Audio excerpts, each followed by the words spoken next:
21-year-old Jake Patterson, who is facing charges for kidnapping and murder. In October 2018, Jake kidnapped 13-year-old Jamie Lynn Claus from her family home and fatally shot her parents. Jake was obsessed with her and held her captive until January 10th, when she escaped. Following her escape, she reached out to kind strangers who called the police. County 911. Hi. I have a young lady at my house right now, and she says her name is Jamie Claus. Okay, what's your address? 1-4. Jamie, do you know when he's going to come back? Who's going to come back? His name is Jake Patterson. And she said, I am Jamie Claus. Yes. She said, he killed my parents. I want to go home. Help me. Ma'am, my deputy, she just wants you to lock. Jake was later arrested. Now, in court, the judge explains his situation. I understand that if the court felt justice required, I could impose 2 life sentences consecutively with a 40-year sentence consecutive. Yes. Knowing that, do you still choose to plead guilty? How do you plead to that charge? Guilty. Even in court, his obsession with Jamie didn't reduce. As he was led away, Patterson turned and said, "Bye, Jamie." Next, it was time for the victims to tell him how they felt. This monster, Jamie won't have her mom and dad at her dance recitals. Now, Jake addresses the court. I would do, like, absolutely anything to take back what I did, you know. I would die. Before I did this, I planned on taking multiple girls, killing multiple families. I wanted to treat them differently, play mind games with them. I also just wanted to scare people. I hated everyone, but no one in particular. But before he learns his fate, the judge speaks directly to him. I've been a lawyer for almost 40 years and a judge for the last 16 years, almost entirely in this county. And these crimes rank as the most heinous and dangerous that I have seen either here or anywhere else in the state of Wisconsin. Not only were you a danger to the Claus family, you are an extreme danger to the public in general. There is no doubt in my mind that you are one of the most dangerous men to ever walk on this planet. Finally, he learns his fate. Regarding the first-degree intentional homicide of James Claus, I sentence you to life imprisonment without the eligibility for release on extended supervision. Just when you thought Jake couldn't sink any lower, their behavior in prison will leave you stunned. Another inmate jumps towards Patterson, who backs up, and then throws a punch. Fortunately, a prison guard intervened. Small door pops open from the prison guard bubble, and a guard extends an orange-colored beanbag shotgun and fires a round, hitting the railing. The 2 men separate and then lay on the ground. Jake is still serving his sentence in an outdated prison in New Mexico. While it was clear that Jake wasn't happy to spend the rest of his life behind bars, his reaction was similar to the case of Bradley Yawn. Let's go. He's done. He was in court on charges of home invasion and aggravated kidnapping. In November 2021, Bradley attacked and kidnapped 77-year-old Christine Schmidt. Now in court, the prosecution lists his crimes. When it was starting to get dark, she started to have car trouble. She must have been so scared. When you have trouble, people stop, they pull over, and they help you. But instead of a random act of kindness, the defendant and his accomplice showed up. They showed up to commit an act of violence, an act of terror. She was kidnapped by the defendant, she was robbed by the defendant, and she was brutally and violently However, Bradley insisted on defending himself. Your Honor, I object. Grounds? The death has no relevance in this case. You will see that today, here, and throughout this trial, there are major tales told. Tales that are tall. He called his first witness, and the testimony got intense. You stated you were subpoenaed for phone records, correct? Objection, Your Honor. We just dealt with this. I'm just letting the witness know where we're at, Your Honor. He was here, he knows, so next question, sir. Then he called his second witness. Objection, Your Honor! I will sustain the objection, Mr. There was no 911. Objection, Your Honor! I'll ask the bailiff to have the jury return to the jury room and we'll address this. Now it was time for his concluding statement. I'm not a heinous, perverted creep. I do not go around robbing people. My 2 greatest friends are elderly people. One just happens to be 76 years old. She was my next door neighbor. Never. My best friend in the world, he's 62 years old. just turned 62. My mama taught me better than this. She didn't teach me to go out there and do these things, nor did I do them. I wouldn't care if I was a prosecutor or not. I wouldn't sit here and call the defendant a man. I'd call him a piece of excuse my terminology, Your Honor. Sometimes evidence isn't evidence. After listening to the arguments, the jury now gives their verdict. Defendant Bradley Yawn, guilty of home invasion with a dangerous weapon. But before he learns his fate, Bradley had some tricks up his sleeves. Your Honor, I am my own attorney. I have some issues to take up with the If you court. file a written motion, notify the state of those issues, and then we can schedule those for a hearing. It seems like things don't get filed, Your Honor. The clerk just is not filing. That's one of my reasons. Things off you, dude. Mr. Yawn? Piece of shit. Let's go. He's done. Eventually, Bradley was sentenced to 130 years in prison for his crimes. While Bradley's behavior raised eyebrows, it's nothing compared to the disturbing actions of Trevor Summers. Trevor Summers is facing charges for attempted murder and kidnapping. In March 2017, Trevor broke into the house of his ex-wife, Elisa Matthews, and held her hostage for hours. Eventually, a good Samaritan noticed her pleas for help and called the police. Some chick just ran out of the dude's car. He just grabbed her and put her back in the car. What's the address? It's Walgreens and Fish Hawk. I don't know the address. Representing himself in court, Trevor questions his wife. Do you recall where you were sitting at the time I made the video? I was hog-tied on my bed. Is it true that we had sex? After the several hours of being hog-tied, you untied me and had sex with me a second time. Unintimidated, Alyssa told the court what really transpired. I threatened you to have sex. You broke into my home in the middle of the night when I was sleeping, attacked me and tied me up. I take that as, yes, you threatened me to have sex with you. Yes, prior to having sex, you did push me, you did hold me down, you did tie me up, you did attack me, and you did break into my home when I was sleeping. You me. Now it is the turn of the prosecutor to present their case. They began with Alyssa. Things are where they're supposed to be. You can see that we packed, we left, and we had a plan to go to my house. Her accusation is that she was tied to go to my house. Then the caller testified. Do when he was running towards the female. He caught up to her and grabbed her, kind of wrestled her back to the ground. And finally, the video evidence was presented. I have been holding her against her will since 20 after 11. Yeah. They did tie her up to keep her from contacting authorities and giving me enough time to get out of town. Some time to say bye to the kids and leave, as well as leaving her everything that I have, house, car, some funds to take care of the children. Then they rested their case. Law enforcement did not check to see if these directions even fit to a map. Now it is time for Trevor to learn if his argument convinced the jury. The defendant is guilty of attempted murder in the first degree. Trevor was sentenced to life imprisonment without the possibility of parole.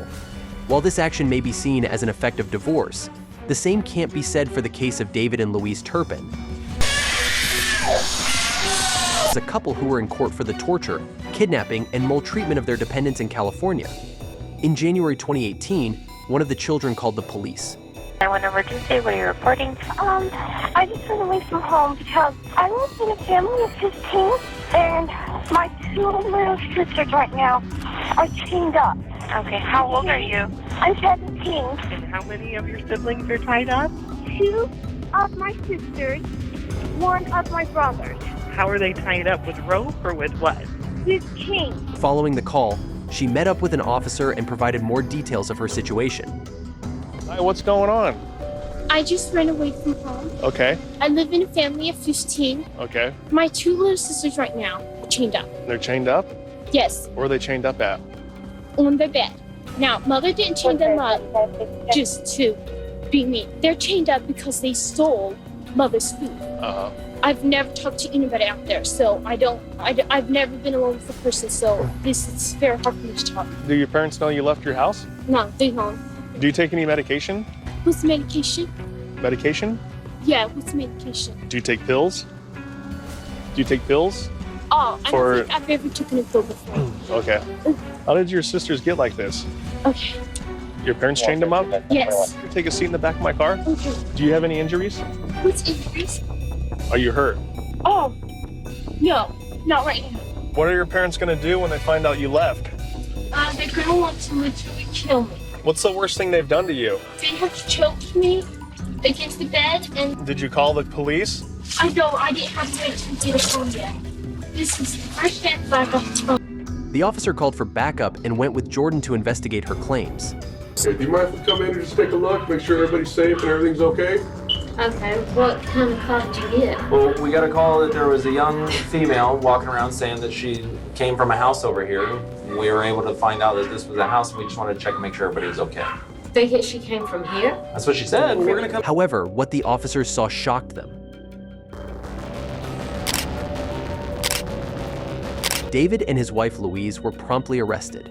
Now in court, they readily admitted to the crime. Is it true that on or about you did in fact commit violation of Penal Code Section 237, Subdivision B? Yes. Mrs. Church. Now it's time for the children to tell the court what they went through. My parents took my whole life from me. I saw my dad change my mom. They almost changed me. But I realized what was happening. I immediately did what I could to not become like that. I love both of my parents so much. Although it may not have been the best way of raising us, I'm glad that they did, because it made me the person I am today. I just want to thank them for teaching me about God and faith. I hope that they never lose their faith. It was an emotional moment, and Louise couldn't hold her tears. However, the children were not done. Not describe in words what we went through growing up. Sometimes I still have nightmares of things that had happened, such as my siblings being chained up or getting beaten. This time around, David couldn't help but react to the statement. It's finally time for the couple to address the court. An emotional David spoke first. I thank God for all of my children. Each one of them is a blessing from God. My homeschooling and discipline have good intentions. I never intended for any harm to come to my children. I'm sorry if I've done anything to cause them harm. Then Louise addressed the court. Sorry for everything I've done to hurt my children. I wanted them to know that Mom and Dad are going to be okay. I also want them to know I believe God has a special plan for each of them. Before they were sentenced, the judge expressed how he felt. Are indeed a gift. They're a gift to their parents, they're a gift to their family, to their friends, they're a gift to society. Now they learn their fate. Both defendants are sentenced to life with the possibility of parole with a minimum parole eligibility of 7 years. David is serving his sentence in California State Prison. Courtroom and Louise is incarcerated in the Central California Women's Facility. David and Louise Turpin are prime examples of kidnappers acting crazily. Thank you for watching. The cases we've explored today show the unimaginable impact of crime on victims and their families. These stories remind us of the resilience of survivors and the importance of justice. Stay tuned for more, and don't forget to like, share, and subscribe for more updates on similar cases. My two little sisters right now are chained up. They're chained up? I don't have proof of everything, but I have proof that my sisters are chained up. Put the kid down! Let's go. He's done. You did break into my home when I was sleeping. You, me. There is no doubt in my mind that you are one of the most dangerous men to ever walk on this planet. This is Todd P. Heap. The man who's torn apart so many families has learned his fate. A 52-year-old, Todd P. Heap is facing multiple charges for kidnapping and murder in South Carolina. Between 2003 and 2016, Todd kidnapped and murdered 7 people. 3 bodies buried, a woman found chained alive, and a cold case solved, all by the acts of Todd Kohlhepp. On November 3rd, 2016, Todd was eventually arrested. Following his arrest, the police searched his house, but what they discovered left them speechless. Just a girl. How are you, honey? He's a paramedic. Oh, yeah. Okay, we're going to get you out of there, okay? Do you know where your buddy is? Yes. He shot him? Who did? Todd Colehep shot Charlie Carver 3 times in the chest, wrapped him in a blue tarp, put him in the bucket of the tractor, locked me down here, and I never seen him again. During his interrogation, Todd didn't hold back. I met her there. Okay. Got her number, and I picked him up, got him down to my building, and that's when Johnny pulled a knife out, and You shot? I shot. So then you shot him how many times? Shot him twice. Okay. In the chest. Okay. And you shot her? Not exactly. I shot him the back, tight in the back. Got her to calm down, but I had her cuffed, and she wouldn't go anywhere. I held her there for a couple days. Now in court, Todd listens as the family members of his victims tell him how they felt. Sorry that the events that led to such a gruesome day had to happen at all, because there was always a better way to deal with things. I forgive you. I'm not fully there yet, but I don't hate you. I just miss him so much. In the end, Todd accepted a plea deal that allowed him to escape the death sentence. I believe in the death penalty. This was a death penalty case. But it's not fair to these family members to wait years and years and years for justice. However, he was sentenced to life imprisonment. He showed no remorse for his crime. Take this crop duster. Todd is currently serving his sentence in Lieber Correctional Institute. As we saw Todd's reaction to his sentence, it brings to mind the strikingly similar response of Michael Webb, who faced charges for kidnapping in Texas. In May 2019, a mother and her 8-year-old daughter were taking a stroll when Michael attacked the shocked mother, who hurriedly called the police. Oh my God, I'm gonna die! Help me! Following investigations, the police were able to track him down to a hotel. The room information for room 333. I need like the person's name, when they checked in, all that stuff. Matches the description. Fortunately, the child was rescued unharmed. Hey, here she is. Got her. We got her. And Michael was taken in for questioning. And I know I missed somebody because when I pushed the woman and grabbed her, I heard somebody screaming. I told her that if she said anything, that I would do something to her parents. And if I was in jail, I would have my friends to do it. He was eventually sentenced to life imprisonment without the possibility of parole. While Michael's actions were shocking, they were nothing compared to the utter mayhem caused by 35-year-old Granville Ritchie. Today, a judge upheld a death sentence against Granville Ritchie. He's convicted of and murdering a 9-year-old girl. Granville Ritchie is in court for multiple crimes, including kidnapping and murder. In May 2014, 9-year-old Felicia Williams went missing after her neighbor and godmother, Ebony Y, invited her friend Granville over to her house. The police were notified, and both Granville and Ebony were brought in for questioning. Any idea where this girl may be?